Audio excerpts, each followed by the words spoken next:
മാണിക്യമലരായ പൂവി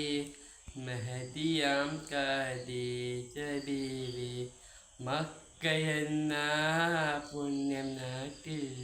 വിലസിലും നാരി ഹാത്തിം നബിയെ വിളിച്ച് കച്ചവയത്തിന്ന്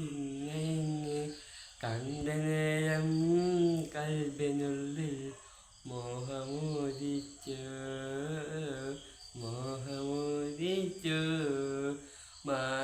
മാണിക്യമലരായ പൂവി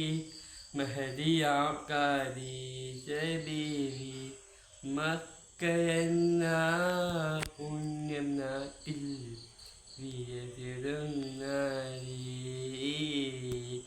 വിലസിലും നാരി